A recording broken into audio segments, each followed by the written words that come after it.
जय जिजाऊ मित्रांनो, मी फिरदोस शेख डिजिटल बनव YouTube channel मध्ये आपले स्वागत आहे. मित्रांनो, आपल्या दर्शकांच्या काही क्वेरीज आहेत तर त्याचा सोल्युशन आपण इथं पाहणार आहोत. आपले एक दर्शक कॉमेंट्स करतायत, माझ्या एज्युकेशन डॉक्युमेंट्स प्रमाणे बाकीच्या डॉक्युमेंट्स वर नेम पाहिजे तर आमच्या आधार कार्डचे एक सर ते बोलतायत अफिडेव्हिट नाही चालत, गजेट करावं लागेल. तर सर, गजेट सेंट्रल चालेल का स्टेटचे चालेल?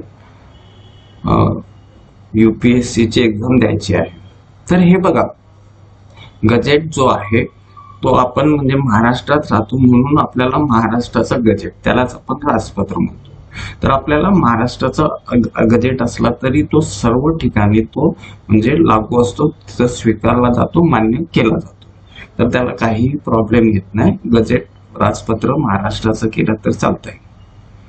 नेक्स्ट क्वेरी आहे, सर माझ्या TC वर चुकून सुरुवातीपासूनच जात कुणबी अशी नोंद आहे, पण वडिलांच्या आजोबांच्या कागदपत्रावर त्याच्यावरती मराठा आहे, तर मला पण TC वर जात मराठा करून घ्यायची, तर मला काय करावं लागेल? गजेट करून होईल का? हे बघा, गजेट म्हणजे राजपत्र हे आपण 3 कारणासाठी वापरतो. एक, नावात बदल असेल तर गजेट करतो, किंवा बर्थ आपला डेट ऑफ बर्थ मध्ये चूक असेल तर आपण गजेट करतो, किंवा धर्म बदलल्यावरती गजेट करतो. आणि तुम्ही म्हणजे या श्रेणीमध्ये आपण म्हणजे असाल तर आपण ते गजेट करू शकतो.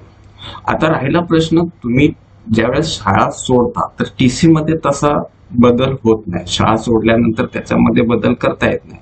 शिकत असताना समजा काही त्याच्यामध्ये त्रुटी असतील तर त्या तुम्ही तिथं करेक्ट करू शकता, परंतु एकदा शाळा सोडली का मग ते TC मध्ये बदल करता येत नाही. नेक्स्ट क्वेरी आहे, माझ्याकडे पुरावे नाही आहेत आणि माझे वडील कर्नाटक मधून महाराष्ट्रामध्ये 89 ला आले होते, पुरावा कर्नाटक मधील आहेत, प्लीज रिप्लाय. हे बघा, मुळातच आपल्या महाराष्ट्रात आरक्षणाचे फायदे जे आहेत ते मूळ निवासी म्हणून म्हणजे आपण मानक दिनांक ज्याला म्हणतो, तर OBC साठी जसा 1967 आहे, SC ST साठी 1950 पूर्वीचे पुरावे लागतात, VJNT यांच्यासाठी 1961 पूर्वीचे. तर हे पुरावे जर तुमच्याकडे मानक दिनांकापूर्वीचे असतील, म्हणजे तुम्ही महाराष्ट्रातील कायमस्वरूपी रहिवास म्हणून तुम्ही जर राहत असाल तर ते तुम्ही इथले महाराष्ट्राच्या आरक्षणाचे फायदे घेऊ शकता. आता कायमस्वरूपीचा अर्थ म्हणजे तुम्ही एक लक्षात घ्या, समजा जेल झाली असेल तर ते चालत नाही, तुम्ही नोकरी धंद्यानिमित्त आले असाल तर ते चालत नाही. तर तुमचा जो आता जसं तुमचे आजोबा यांचा जन्म महाराष्ट्रात झाला तर आजोबांचा समजा मानक दिनांकापूर्वीचा पुरावा असेल तर मग तो चालेल.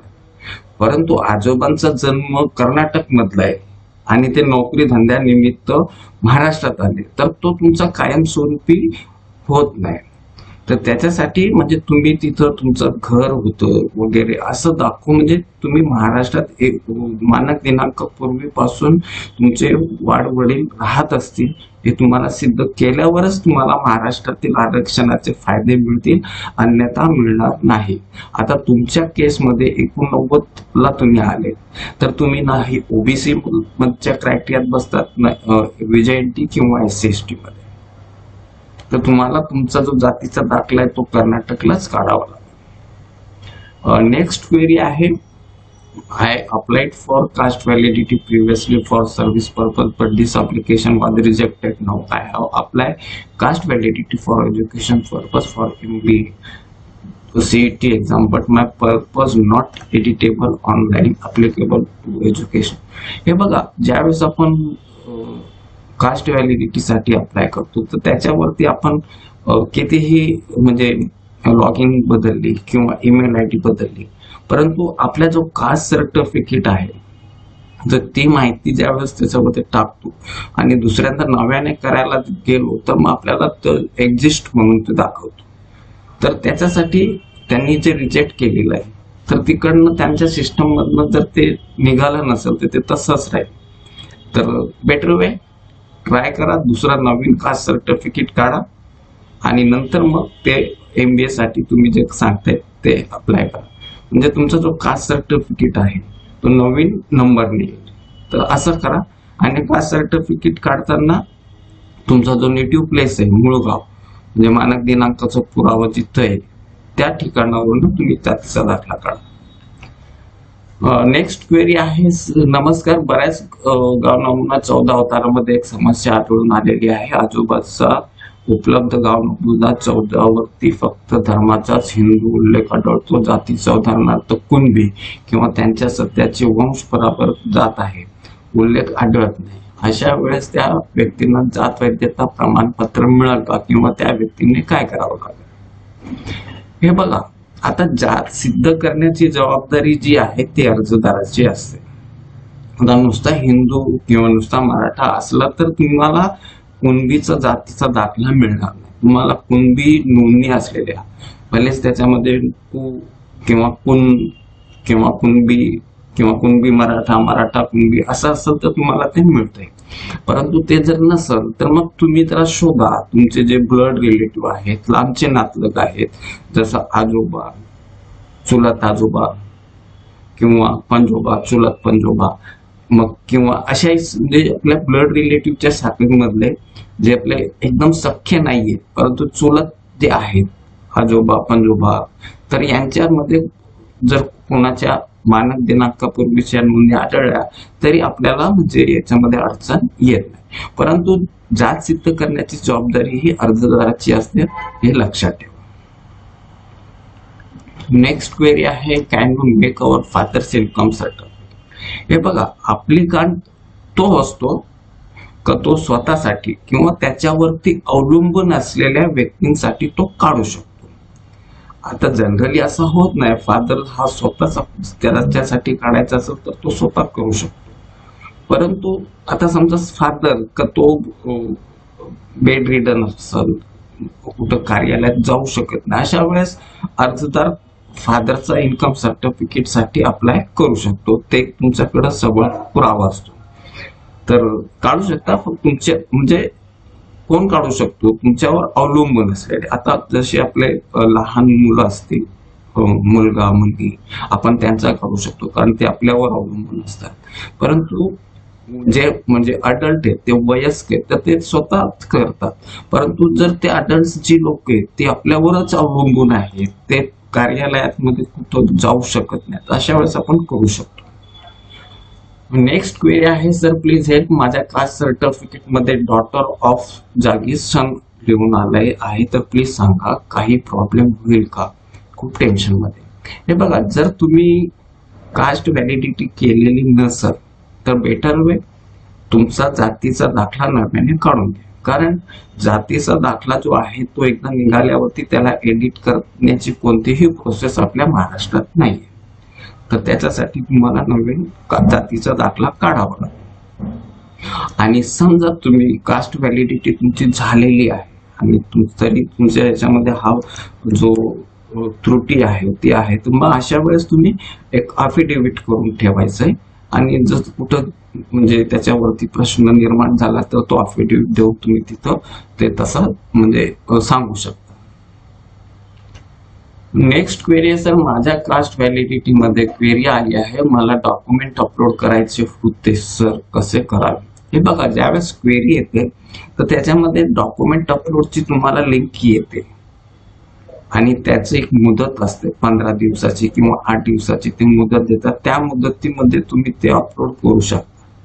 आणि अपलोड करताना एक लक्षात घ्या, ओरिजिनल स्कॅन केलेले डॉक्युमेंट आणि तुम्ही एकापेक्षा जास्त डॉक्युमेंट त्याशी निगडीत असलेले ते तुम्ही एका पीडीएफ मध्ये पण म्हणजे वन पीडीएफ मध्ये ते डॉक्युमेंट्स अपलोड करू शकता.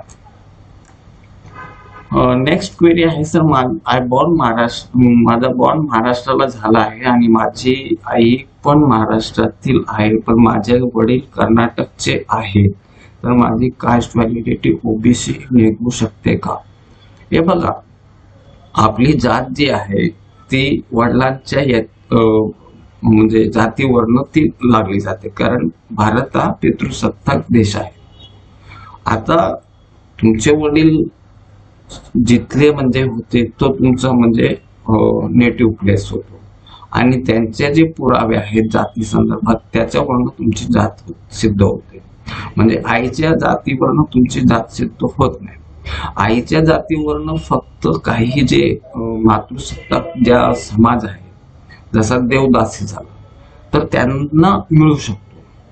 परंतु जे देवदासी नाही म्हणजे नाही आहेत किंवा कुमारी माता वगैरे यांच्यासाठी ते आईच्या याच्यावरून करू शकतात.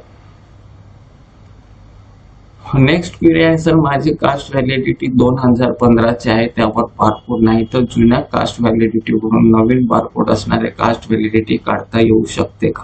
हे बघा, सध्या तरी ही प्रोसेस नाहीये आणि जुने पण जेवढे पण कास्ट व्हॅलिडिटी ते चालतात, फक्त ते ओरिजिनल आपण सांभाळून ठेवायला पाहिजे. चालतात, त्याला बारकोड नसलं तर काही हरकत नाहीये. आणि जुन्या व्हॅलिडिटीना बारकोडची व्हॅलिडिटी करण्याची अशी कोणतीही प्रोसेस सध्या नाहीये.